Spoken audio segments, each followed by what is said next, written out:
à la maison. Mais il cherche d'autres maîtresses dehors. Les menteurs. Et les menteurs, ce sont des gens qui aiment être à côté avec les dictateurs pour bien bouffer. Les menteurs.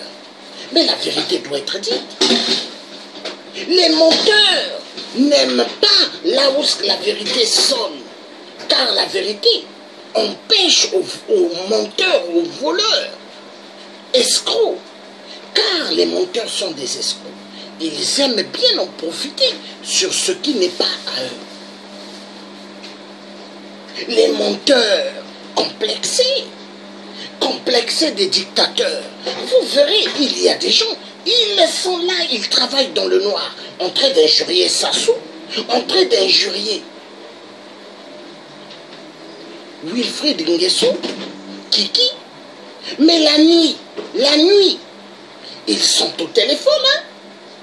Ils causent avec eux. Les mêmes qui parlent de la conférence internationale BIS, mais sont les mêmes qui veulent garder Sassou là. Les mêmes qui parlent de dialogue sont les mêmes qui veulent garder 8% Sassou là. Les mêmes qui parlent de la table ronde sont les mêmes qui veulent voir Sassou là. Mais moi le dis, qu'est-ce que j'ai toujours dit? Sassou, plusieurs balles en pleine nuque. Papa. Je l'ai toujours dit. Et je continuerai à le dire. Un dictateur, c'est plusieurs balles. Parce que mon oncle, Monseigneur Kombo, il a sauvé Sassou. Laver les mains à la conférence nationale. Mais mon oncle Lissouba, il est où?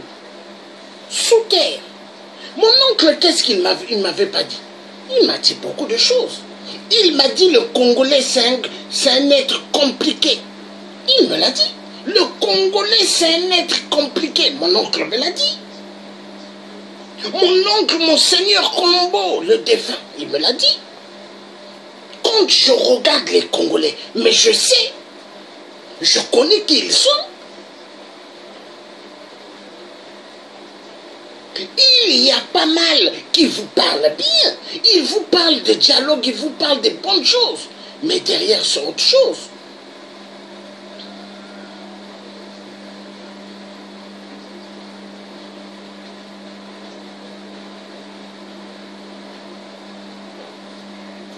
Donc, je veux vous dire une chose.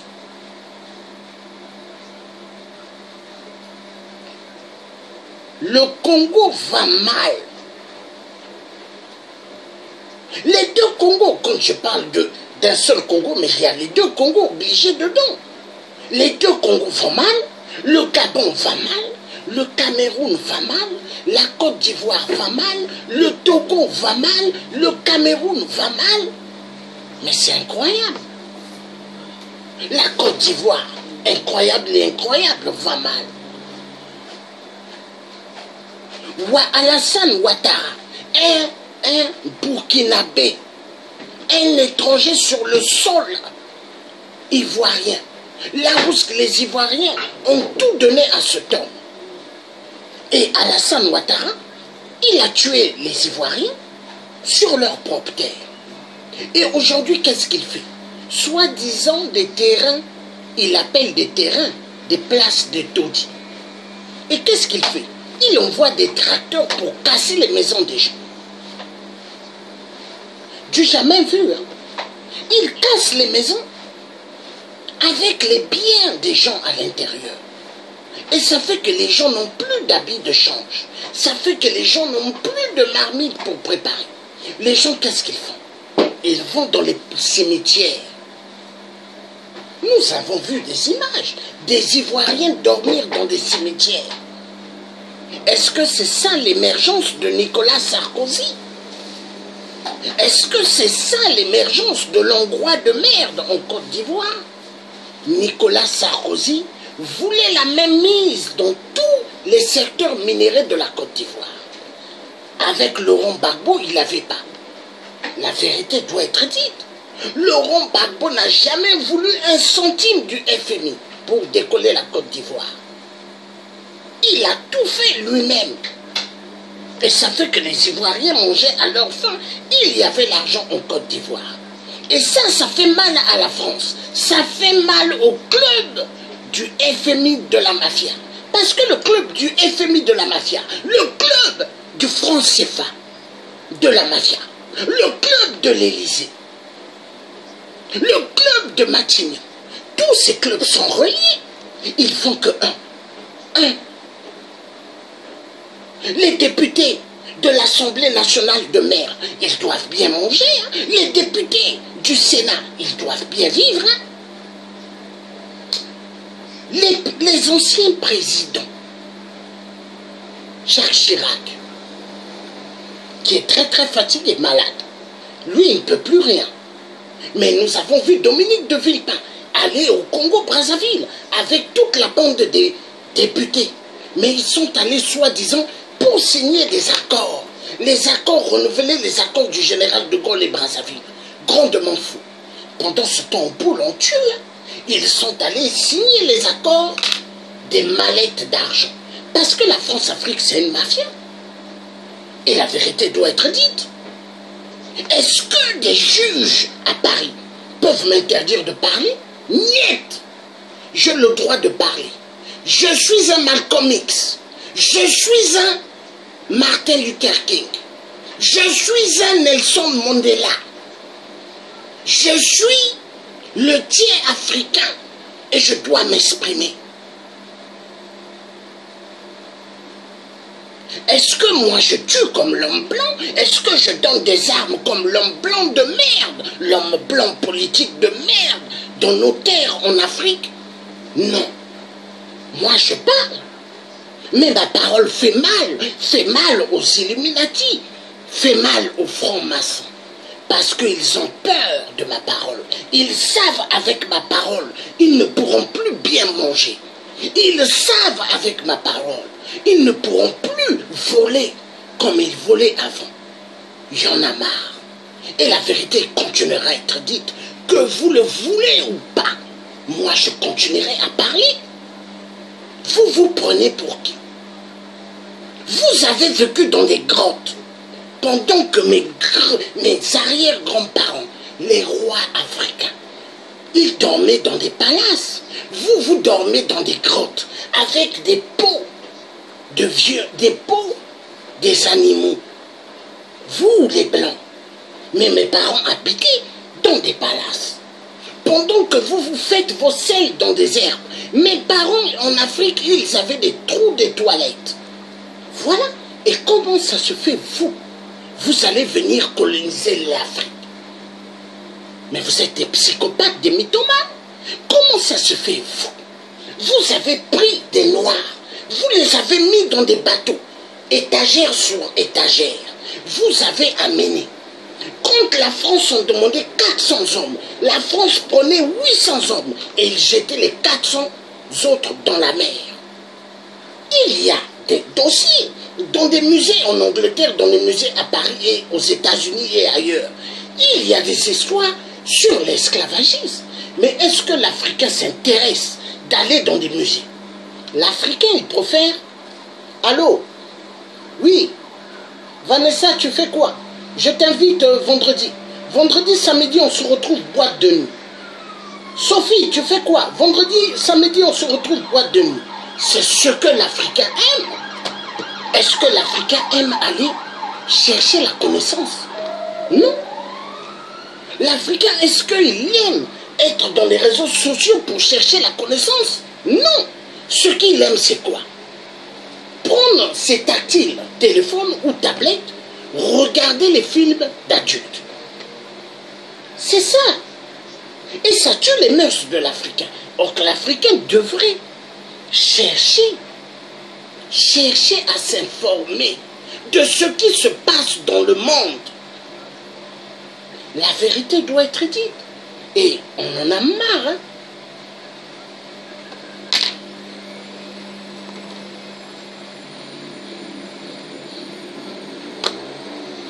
a des gens qui cherchent à bouffer. Il y a des gens qui cherchent des postes. Mais moi, je n'ai pas besoin des postes. Mes oncles, c'était des présidents au Congo-Brazzaville. Mon oncle qui a fait la conférence nationale, c'était pas un connard. Il a fait la conférence. Monseigneur Kombo. Hein? Mais je ne sors pas de n'importe quelle famille. Mon père, il a vendu les Jeeps américaines, les Harley Davidson, les motos. Il a fait sa boisson Saint-Jobert. Je ne suis pas n'importe qui. Vous croyez que moi j'ai besoin de la politique? Niet. Non. Mais il y a pas mal derrière qui souhaitent devenir des présidents, qui souhaitent devenir à tout prix des ministres, parce qu'ils veulent faire des règlements de compte.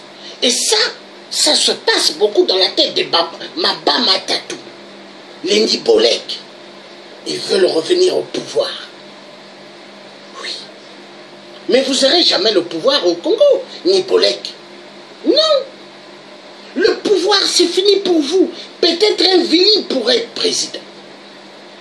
Peut-être un Vili pourrait être président. Ou peut-être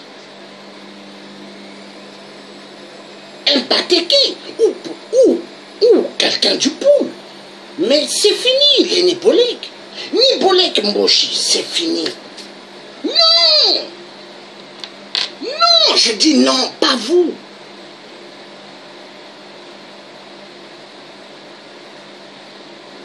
Pas vous. Humain. Vous ne le serez jamais. Excusez-moi un instant, je reviens.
Quelle que soit sa taille, quel que soit son lieu d'existence. Et ces collectivités vivent avec ces clivages en harmonie parce que organisées, structurées autour d'une politique de gouvernance, confiant ainsi le monopole de la violence à l'État. Lorsque vous dépossédez l'État de ce monopole de violence-là, tous ces clivages sont susceptibles d'être manipulés pour opposer les uns aux autres. Lorsque les crimes donc s'en suivront, la responsabilité est exclusivement au commanditaire du crime. Et pour donc arrêter ces crimes, il faut neutraliser le commanditaire. Dans le cas échéant, le commanditaire, c'est Kilimanjaro Capital Limited, qui finance, qui avance des sous nécessaires à cette entreprise machiavélique criminelle. L'exécutant, ce sont nos enfants à qui on a toujours fait croire que s'ils se débarrassent de leur gouvernement, ils seront bien. Et donc, pour donc arrêter donc ce crime, il faut neutraliser Kilimanjaro Capital Limited. Donc, l'option militaire est sur sa bonne voie. L'option diplomatique est entreprise par le chef d'État à travers la politique de dialogue entre les différents États et les partenaires. Ce qui demande le dialogue entre BIA, entre le gouvernement et les terroristes armés qui sont cervelés, drogués, c'est des élucubrations. Nous disons, la victoire ne sera aucune nous. Nous avons des sources de pisières qui nous viennent du front. Vous saviez, les English now. Look the way you're talking. L'armée d'élite, et en tout cas les uns sont rentrés à l'intérieur des villes et seront bouclés. Et je crois que la victoire militaire ne fait aucun doute.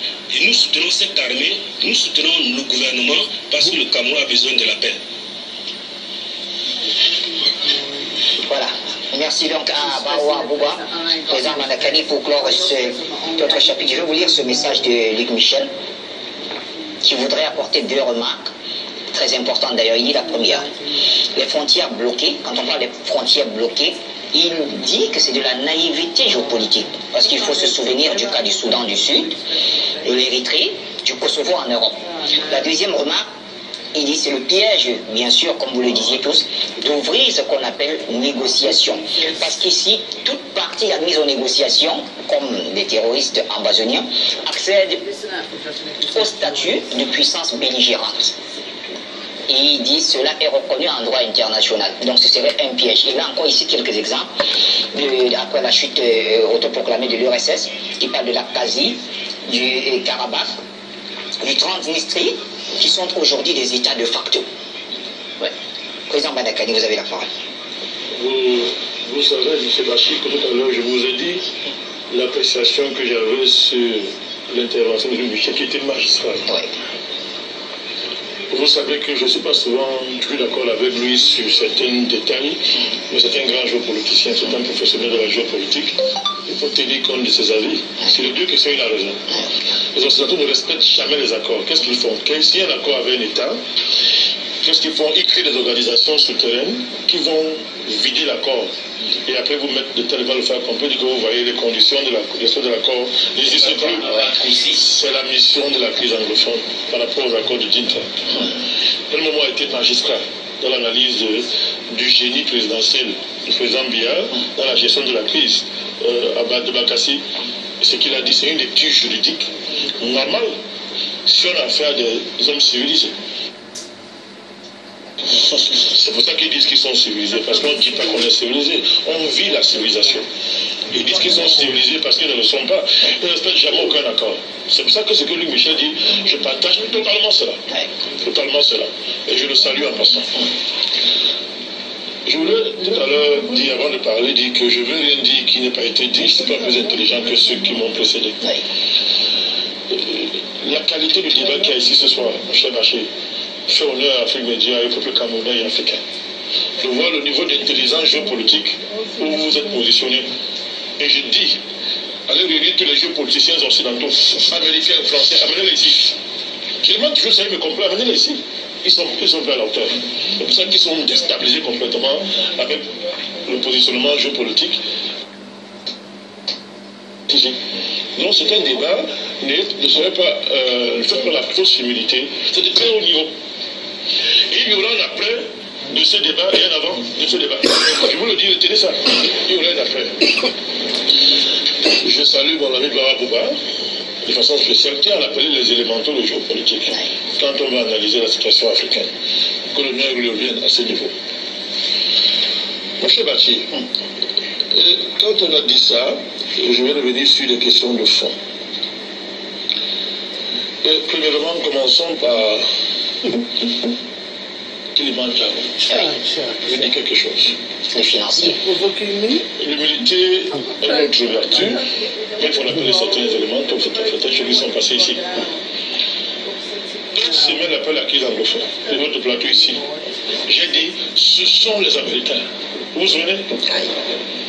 Et je les ai avertis ici, sur ce qui va arriver aux États-Unis, s'ils s'entêtent à attaquer le Cameroun. Vous le dites ici, les gens qui étaient payés et sous-traités, comme l'argent a circulé partout au Cameroun, dans pratiquement tous les médias, sauf Afrique Média, tout ça, les gens ont été achetés, les leaders d'opinion, les membres du VDPC, les membres du comité central, tous ces gens qui étaient porte du régime, corrompus, pour justifier l'injustifiable. Mais que normalement c'est une crise interne, c'est une affaire comme ça, et qu'on sort vraiment, vous voulez toujours convoquer la géopolitique et appeler les choses étrangères pour des gens qui Afrique Média vont attaquer pour dire des choses. J'ai laissé calmer d'abord. Mais la vérité, comme disait Evoa, fait musicien Evoa, on ne s'assoit jamais dessus. C'est l'ami de Simon. On ne s'assoit pas dessus. 2 ans sont passés. Vous allez faire comment pour nier cette vérité qui sort aujourd'hui? Toujours depuis l'année dernière, j'étais le premier à dire ici, à parler de Kilimanjaro.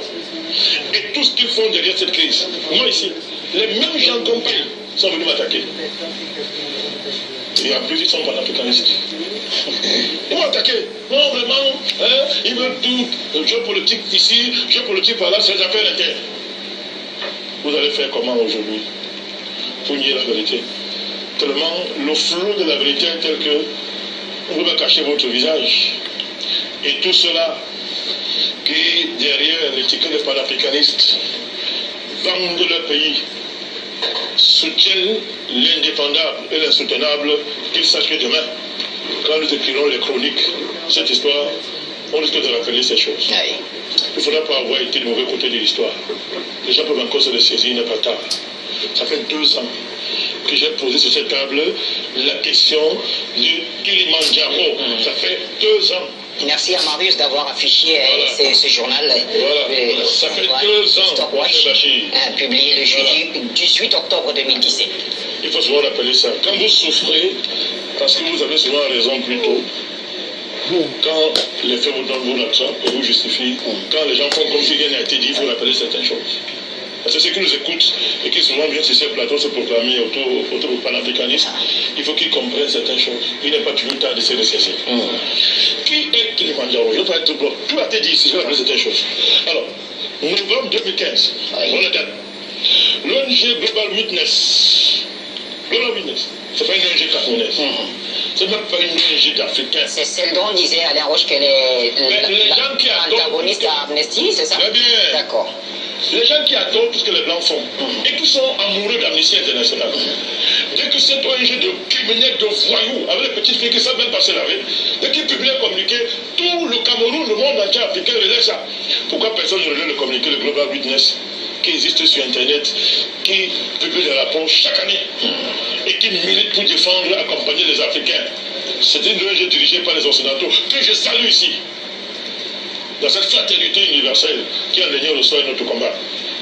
Il faut les saluer. Global Witness dénonce et dit, dénonce la cession des 2 régions par ce que vous osez appeler anglophones, par des criminels, ailleurs on les appelle des rats, qui ont vendu ces 2 régions. Global Witness dénonce ça avec des éléments précis et dit très bien, on est en 2015 que ça va entraîner la guerre. La guerre a déclenché quand? 2016. Le document existe depuis 2015. Mais vous savez, quand on n'aime pas son pays et qu'on n'aime pas, quand on est maudit et qu'on n'aime pas son pays comme beaucoup d'Africains, vous mettez la vérité devant leur nez, ils ne verront pas. Parce qu'ils sont possédés, ils n'aiment pas leur pays. Alors ce type d'Africains existe depuis des millénaires et travaillent contre l'Afrique. On les connaît. Mais on sait comment on va jeter, on va régler le sort. En cette saison, cette traité ne passera pas. Voici. Le 30 janvier 2013, ce que vous appelez Kilimanjaro annonçait avoir cédé à son tour à Forest Gate Énergie 20% de ces actifs-là. Actifs fictifs, hein? Oui, fictifs. Voilà. Le fait qu'il n'existe pas. Le fait. Le Financial Mail du 4 octobre 2013. Le voyou qui s'appelle chairman du Kilimanjaro Capital. Cette flippée qu'on appelle Zulfikar Rachid, on va s'occuper de lui. Écoutez-moi bien, hein? Il faut qu'il y a assez aux Amériques, il joue le Cameroun, les gens meurent. On va s'occuper de son voyou. Donc, il dit,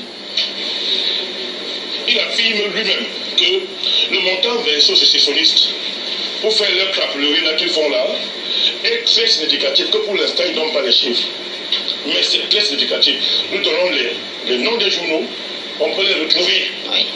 On parle par l'air. Les gens qui viennent des pays américains qui se consomment, on donne les chiffres, on donne le nom des journaux, on donne les dates. Voilà. Pour qu'on soit celui qu'on fait un débat intellectuel.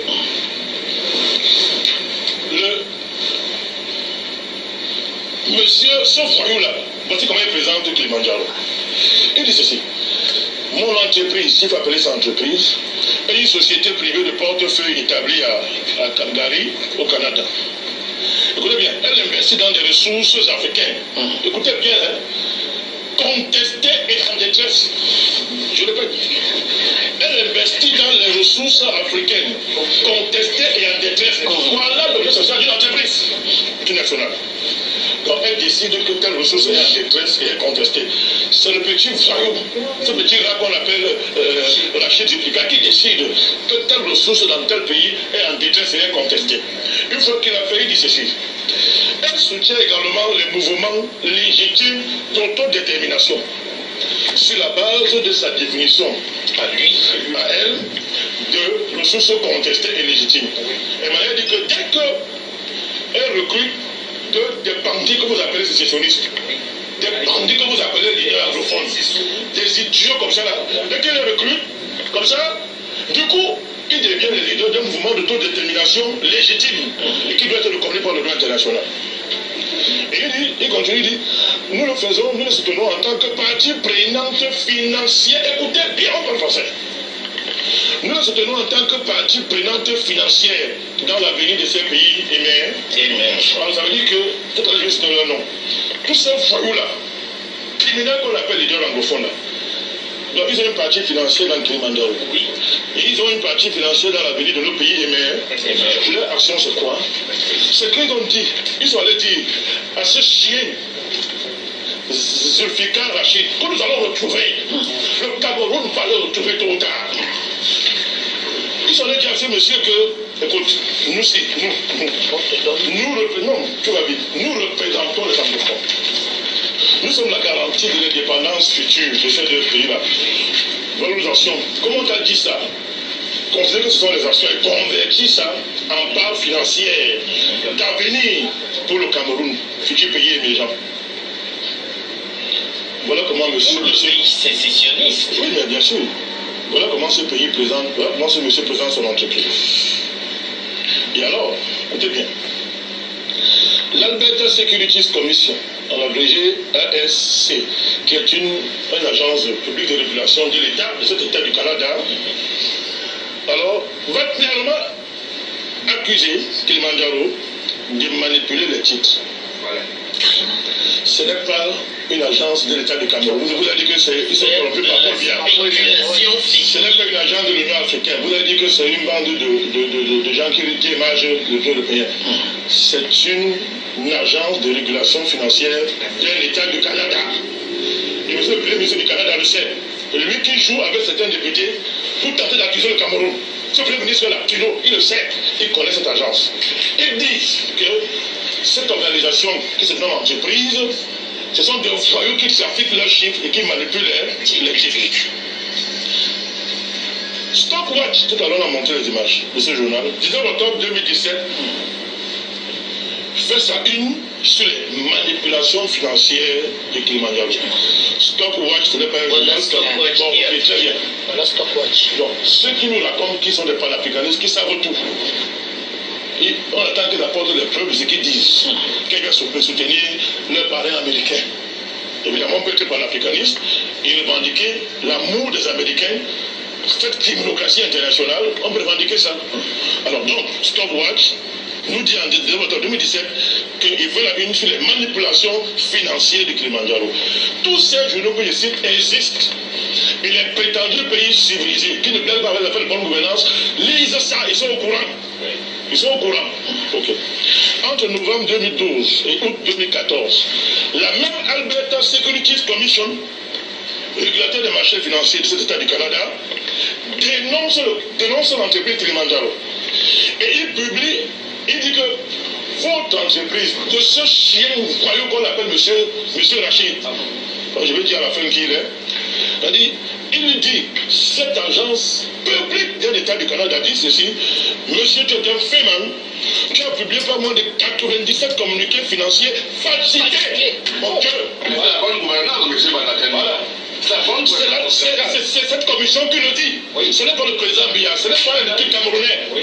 Monsieur Biya ne corrompt pas une agence de régulation publique du Canada. Mon Dieu, vous voyez quelqu'un, vous pouvez exagérer. C'est eux qui publient. Le climat insiste. Oh, mes amis panafricanistes. La bonne gouvernance. Il dit ceci. Non, je ne vais pas citer le nom d'Agir national. Parce que ce sont nos camarades de combat malgré tout. Nous avons géré nos divergences. Nous avons tenu comme ça 7 ans parce qu'on a su les gérer. Mais à un moment donné, il faut arrêter. Il Il faut arrêter. Il faut pas dire n'importe quoi quand les gens se saisissent quand même un peu. On ne va pas détruire un pays pour le royaume. Voilà. L'Albert a publié ça et dit, monsieur, de 2012 en 2014, ça fait 2 ans.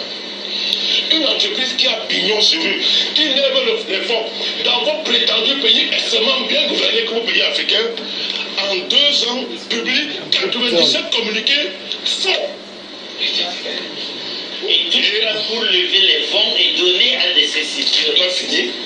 Et il a investi 319 000 $ dans la promotion de ces fausses plateformes, de ces faux communiqués financiers. Seulement ça. Le Canada, pays hautement civilisé, Oui, géré. pays célestement civilisé, malgré les rapports de l'organisme public canadien, le Premier ministre totalement civilisé, même très beau, parole, dit qu'il est très beau, ne voit pas ça. Et son État, à travers son ministre des Affaires étrangères, j'ai le document, il veut imaginer comment est-ce qu'ils vont s'impliquer dans la crise au Cameroun. Monsieur Trudeau, petit Premier ministre, Fils de son un père. pays mal gouverné. Je dis que, là, tu peux se m'entendre. Alors, je m'arrête la parole, pourquoi on tout dit sur cette affaire de Kilimanjaro. Pour parler avec les francophones, l'affaire est très simple. Vous avez été mené en bateau. Et là, font pour tout coup, comme on dit chez nous au quartier, vous avez été mené en bateau, on vous a fait, c'est tout. C'est la frappe. Nous, on avait prévenu ici depuis 2 ans. Des petits politiciens camerounais qui viennent vous flatter, vous dire qu'ils vous aiment. Ça, c'est bien ici. Je les connais tous. On va travailler avec eux tous. Vous avons des histoires. Nous avons été les seuls à vous dire la vérité. Quitte à nous faire haïr, mes chers frères, c'est ceux qui aiment qui disent la vérité à leurs frères. On nous a dit que vous êtes assez intelligents pour vous laisser embarquer par quelques-uns de vos frères, fermement de quartier, qui n'ont qu'à inventer peut-être fait manière pour vous ramasser. Eh bien, 3000 km². le patron de Kilimanjaro, c'est un phénomène, c'est un exploit international. Mon cher ami, mes chers amis, et vos frères qui prétendent être trop intelligents, je vais citer le nom, sont des apprentis Feynman. Ils vous ont fait tous, vous n'êtes pas à l'école 2 ans. Vous avez détruit votre économie. Vous êtes engagé, vous avez créé une guerre avec vos frères de sang camerounais que vous appelez francophones. Et pour rien. Pour enrichir un petit là qu'on appelle Rachid Zulfikar. Même son nom est compliqué. Même son nom est compliqué. Vous avez tout ça pour ça. Et vous tuez les militaires pour ça. C'est ça. Vous voulez que vous validez les choses. Vous l'achetez-vous. Je vous avais dit il y a 2 ans, 2 jours après la crise, je vous ai dit ce qui était en jeu. Vous vous dites que je suis fou, vous m'attaquez. La vérité est dure, vous allez l'affronter. Donc mon cher Bachir, ça c'est pour Kilimanjaro. Je reviens maintenant sur certaines dernières informations qui viennent de ces endroits. Les dernières informations. Oui. D'accord, prenons les dernières informations. On enlève en plein jour les francophones devant les populations anglophones, en plein jour. Voilà. Quand ça arrive, ils rient, elles rient. Ce sont les francophones. Pendant ce temps ici, quand ils viennent, on les accueille. On continue à le faire. Ce sont nos frères. Parce que la pédagogie de l'accueil qu'on fait ici, le moment venu, ils n'auront pas le courage de dire qu'est-ce qu'on a fait comme ça à nos frères. Et moi, je vais m'appeler, il n'y aura pas les larmes. Parce qu'ils ont trahi le lien de sang historique qui nous lie. Toutes les bêtises, pour suivre Zulfikar, Rachid, et les voyous tout à l'heure dont je vais citer les noms. Donc c'est quoi, Youk? Et les autres? Suivez les gens comme ça. Et vu que vous êtes intelligent, que vous avez le common law, vous êtes civilisé, vous connaissez le droit public, vous ne connaissez pas analyser la mentalité des petits témoins comme c'est que les autres. Alors, on les enlève en plein jour. Et tout le monde regarde, on lit, il dit en plein jour. Mon cher Bachir, alors nous parlons. Dans la zone qu'on appelle Minya. Voilà. Minya, c'est le nom. Minya. Je ne me trompe pas, c'est Minya. J'ai mis cela pour comprendre. C'est le problème du Cameroun côté anglophone et francophone. Mais c'est une affaire, toujours vous regarderez bien, la France-Afrique. Elle se cache derrière la France-Afrique. Une grande mafia. Et vous avez les États-Unis. Une grande mafia. Voilà. Et nous allons regarder autre chose.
Avec care, consultez un médecin en vidéo.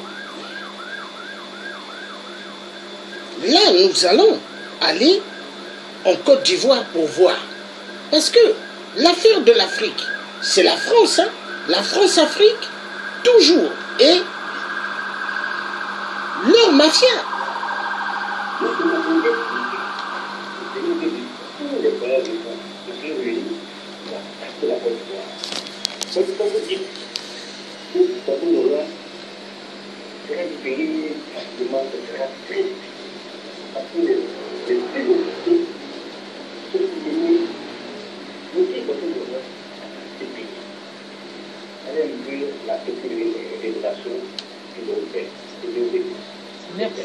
Merci également à vous, Monsieur Lowak, donc sur votre intervention que nous allons momentanément fermer le standard. On va revenir pour permettre à nos panélistes sur ce plateau de dire un mot sur cette question avant de passer à notre seconde thématique. Eh bien, on peut commencer avec vous, Monsieur Simon Yeflorien, mon député, le téléspectateur qui s'est exprimé à l'instant. On a l'impression que la libération de Laurent Gbagbo n'est pas imminente comme semble le vouloir ou le souhaiter les panafricains et qu'elle est plutôt encore un tout petit peu illusoire. Est-ce que c'est vrai? Je crois que c'est vrai, Vanessa, parce que la détention de Laurent Gbagbo à la Cour pénale internationale n'est pas due aux raisons judiciaires, c'est dû aux raisons politiques. C'est un détenu politique et le procès est hautement politique, puisque celui qui est au pouvoir, Alassane Dramane Ouattara, ne peut pas accepter que son opposant Gbagbo sorte de prison et rentre le nuire en Côte d'Ivoire. Et je suis sûr et certain que, comme la France a été à l'origine du problème en Côte d'Ivoire, la clé pour résoudre cette crise ivoirienne est encore détenue par cette même France, parce que le député qui a posé le problème tout récemment a bien fait de poser le problème, mais la solution ne va pas venir de là, la solution doit venir du haut niveau de l'État. Nous savons que M. Macron, quand il a été élu, avant même son élection, il était allé en Algérie, dit que la colonisation avait été un crime contre l'humanité. Oui. Tout récemment, il a dit que l'intervention militaire de l'OTAN en Libye, pilotée par la France, avait été un crime contre l'humanité. Bon, on se demande pourquoi jusqu'à présent il se tait concernant la crise ivoirienne. Parce qu'en Côte d'Ivoire, l'intervention française a également ouvert une longue période de déstabilisation de ce pays qui est loin d'être terminée. Donc, nous attendons que la France donne le ton, parce que si la France décide que le procès doit s'arrêter à la haie, ça va s'arrêter immédiatement. Et quant à Alassane Dramane Ouattara, et cela a été dit, le fait qu'il se taise à propos de la promesse qu'il avait prise en 2015 pour dire qu'il ne va pas se représenter, c'est quelque peu suspect, parce que avant 2020, beaucoup lui prêtent l'intention de modifier la Constitution pour se représenter. Et s'il se représente, cela va encore éloigner la perspective de libération de Laurent Gbagbo, parce que, comme je viens de le dire, tant qu'il est au pouvoir, il ne peut pas accepter, c'est-à-dire avec ses partenaires français, que son opposant historique soit libéré pour venir le nuire dans son pouvoir.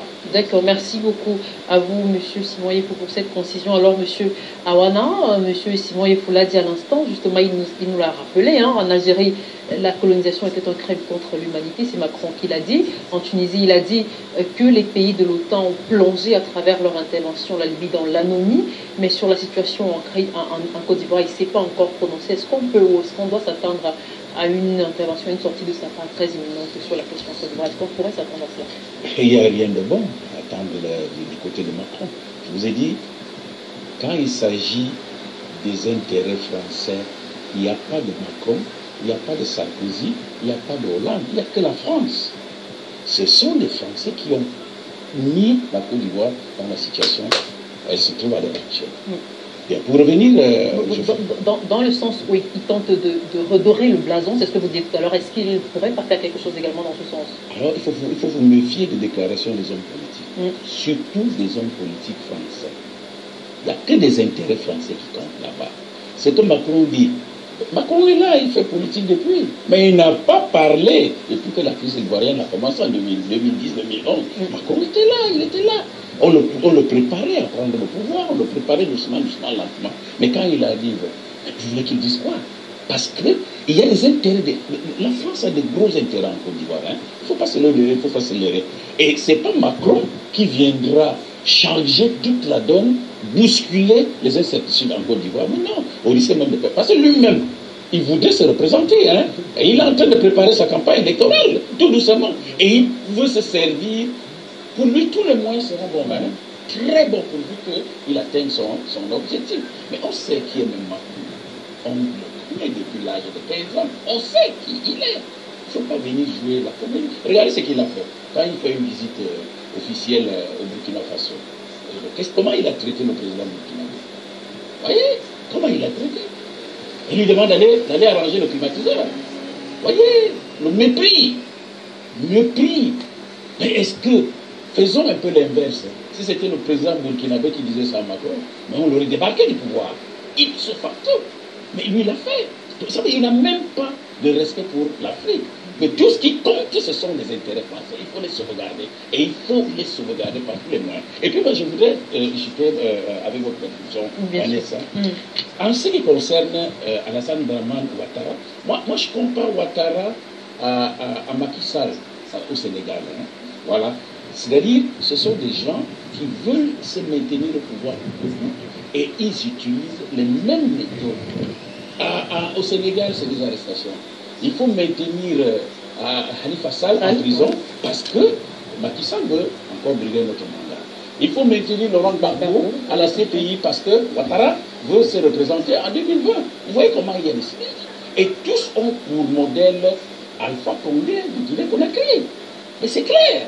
Il faut pas que les gens se leurrent là-dedans. Donc, en réalité, n'attendez rien de bon du côté de la France. C'est la France qui a mis le feu au couple.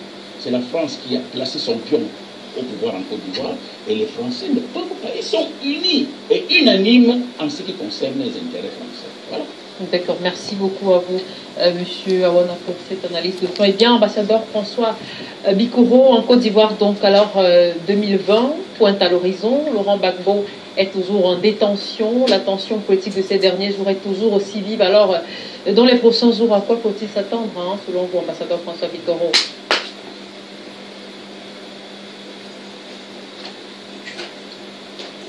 Bon questionnement. Cela prouve à souhait que vous faites partie des meilleurs parmi les meilleurs. Parce que ce qui fait la force d'Afrique Média, c'est qu'on pose des bonnes questions pour que la population elle-même apporte les bonnes réponses.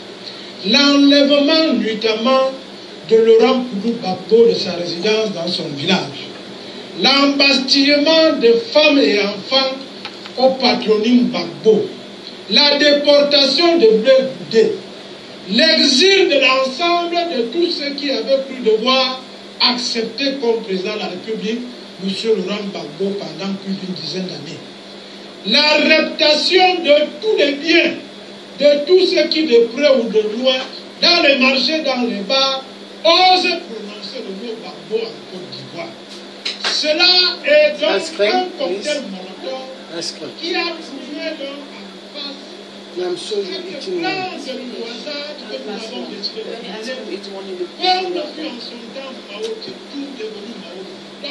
parce que là-bas on fait la mutation.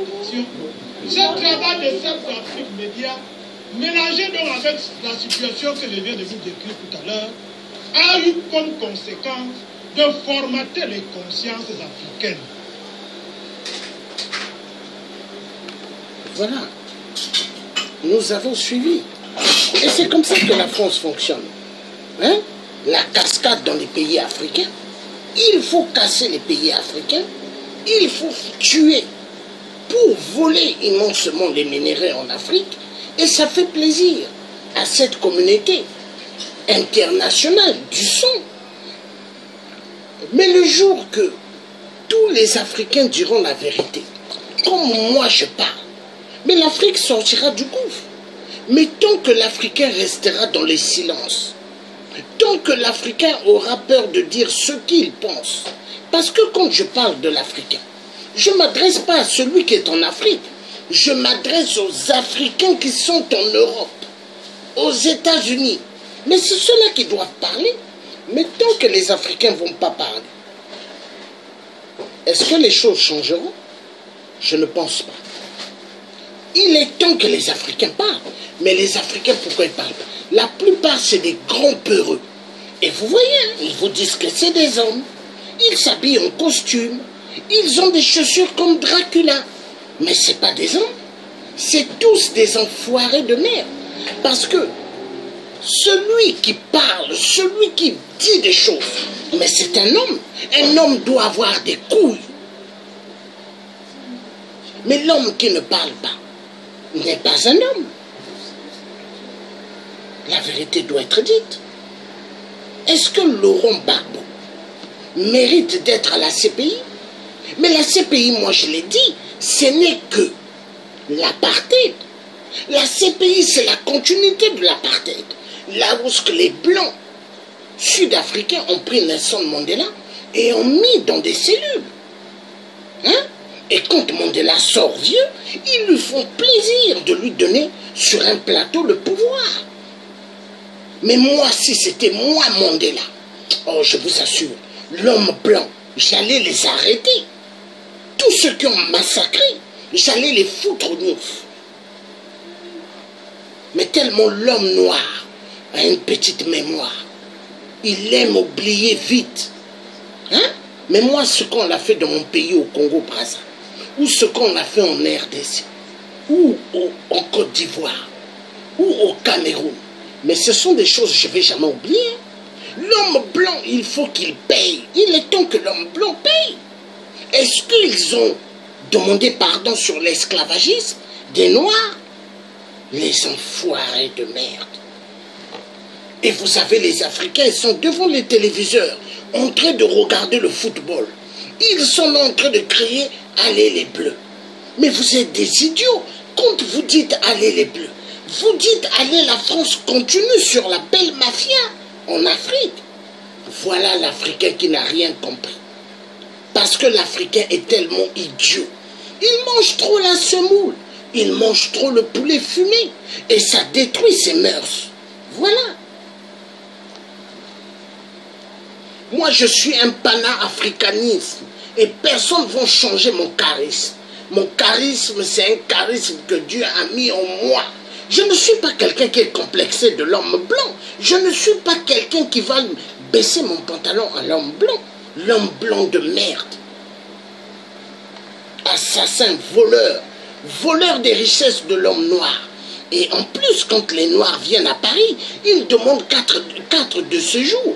On leur fait balader. Moi, j'ai vu des Africains dormir devant la préfecture de Créteil. Ils sont là de 22h30. D'autres viennent à 23h.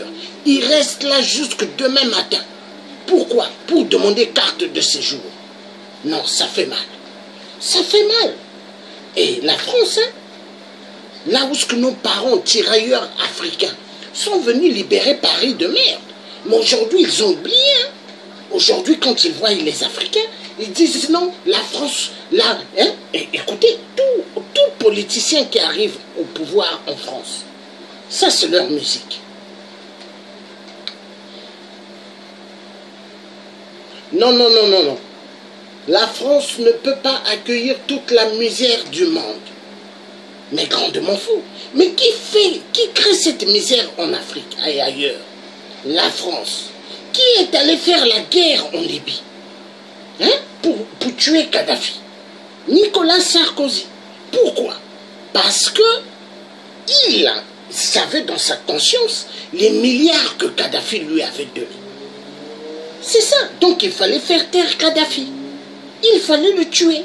Mais la honte, mais l'endroit de merde, il s'est foutu dans un pétrin terrible. Parce que l'affaire de la Libye, c'est une affaire très compliquée. Hein. Jusqu'aujourd'hui, personne n'arrive à résoudre. L'Irak, soi-disant, nous allons aller instaurer la démocratie. Mais qu'est-ce qu'ils ont fait?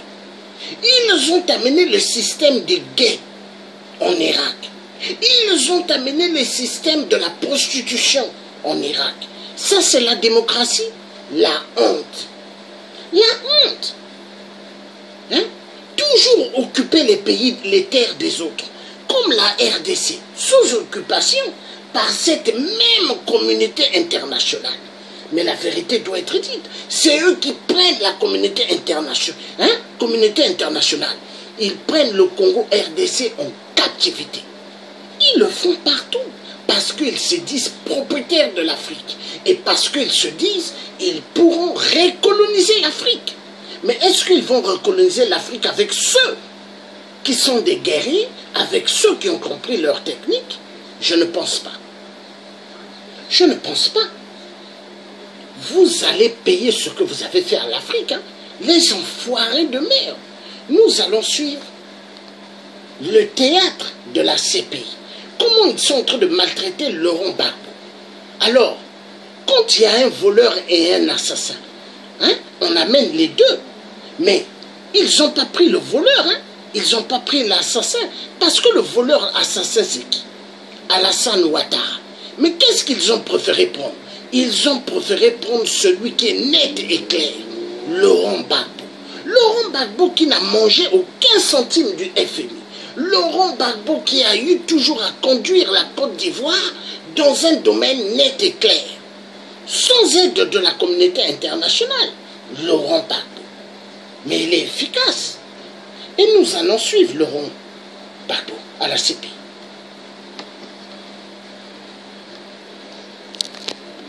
Pour Charles Blé Goudé, eh bien, et le 11 avril 2011, selon ce que dit le journal Mediapart à Abidjan, Côte d'Ivoire, une trentaine de chars français se positionnent devant les ruines fumantes de la résidence officielle du chef de l'État, bombardée par des hélicoptères français. Laurent Gbagbo se trouve à l'intérieur avec plus d'une centaine de personnes, des combattants armés au service de son adversaire politique Alassane Ouattara pénètrent dans ce qui reste du bâtiment grâce à une brèche ouverte dans le mur d'enceinte par l'un des blindés français. Et bien Gbagbo se présente à eux, il est désormais le prisonnier. Mediapart indique dans un document confidentiel qu'un document confidentiel de la diplomatie française révèle que la Cour pénale internationale a demandé en avril 2011 de garder prisonnier le président de la Côte d'Ivoire, Laurent Gbagbo. Seulement, à cette époque, il n'existait ni mandat d'arrêt, ni saisine de la CPI. Révélation donc sur une opération aux airs de la France-Afrique. Et Mediapart parle des preuves d'un véritable montage. Mediapart estime que ce procès n'est qu'un pur montage. Nous en parlerons dans cette édition, bien évidemment, avec vous au téléphone tout à l'heure. C'est Gbagbo, ce que dit Mediapart, ce que l'on doit retenir de cet article pondu par Mediapart ce 5 octobre 2017. Nous regardons cet élément. C'est Sandy Eloga qui nous propose cet élément et nous revenons sur ce plateau.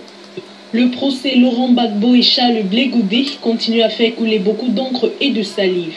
Alors qu'il se poursuit actuellement à la Cour pénale internationale, une enquête publiée par le site français Mediapart vient en aide à l'ancien président ivoirien et éclabousse Louis Moreno Ocampo, l'ancien procureur réputé incorruptible.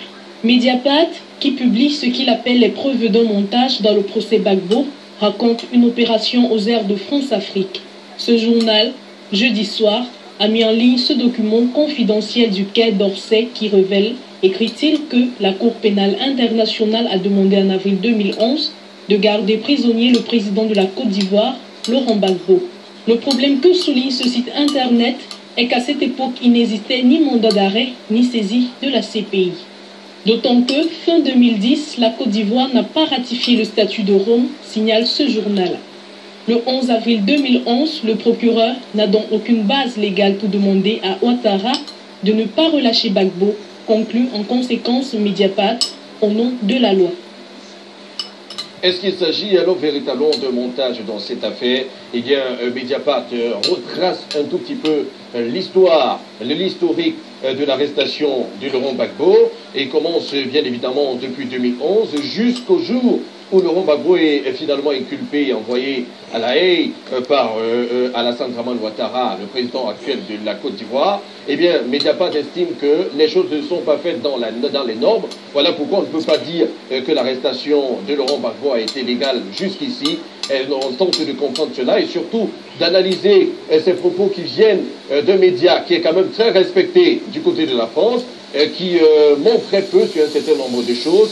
On va tout simplement vous laisser le soin, bien évidemment, de donner votre avis sur les questions que nous mettons sur la table ce soir. Mais cette information sur la Côte d'Ivoire et surtout sur ce procès de Laurent Gbagbo, eh bien, Mediapart estime que l'arrestation de Laurent Gbagbo et son envoi à La Haye n'a pas été légal, n'a pas été fait dans les règles de l'art. Eh bien, on essaie de comprendre les raisons dans cette émission.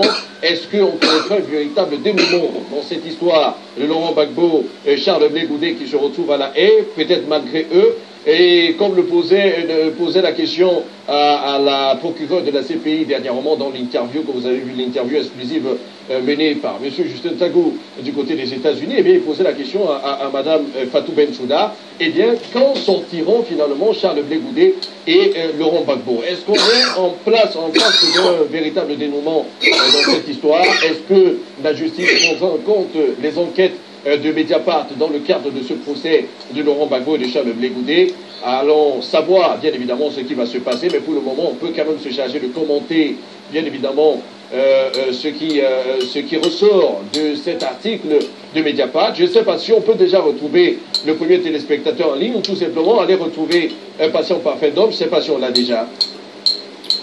D'accord, on n'a pas encore patient parfait d'homme. On va peut-être se charger de lire quelques messages qui sont tombés dans le cadre de cette affaire avant de revenir prendre patient parfait d'homme qui sera notre invité au téléphone pour nous aider à mieux comprendre ces enquêtes de Mediapart aujourd'hui. Il faut rappeler que on le dit déjà davantage sur les plateaux d'Afrique Média, donc c'est chose connue. On attendait juste que certaines enquêtes comme celle-là soient menées, bien évidemment, pour donner raison à tous les panélistes qui ont eu raison de dire à un certain moment donné que Laurent Gbagbo était à La Haye de manière inopinée et de manière illégale. Eh bien, Mediapart vient donc confirmer cela avec nous, nous permettant ici d'être confortés peut-être dans cette idée-là, mais il nous appartient aussi de vous donner tous les messages qui sont tombés dans le cadre de cette affaire. Donc, la France spécialiste des coups d'État. Alors, elle fait immensément des coups d'État en Afrique. Parce que la France, ils se disent, en faisant des coups d'État en Afrique, ils pourront voler comme ils veulent. C'est la France. Nous allons écouter un grand résistant congolais de Brazzaville. Nous allons l'écouter.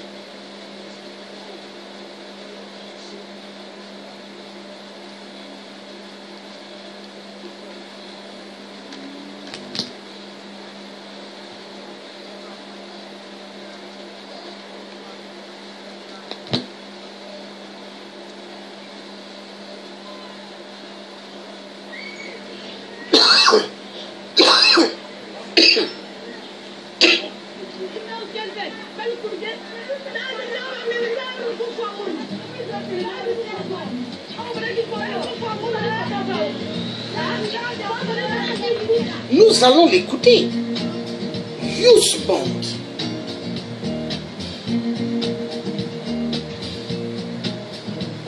Ça c'est ma vie. Je vis ma vie. Je vis la nuit.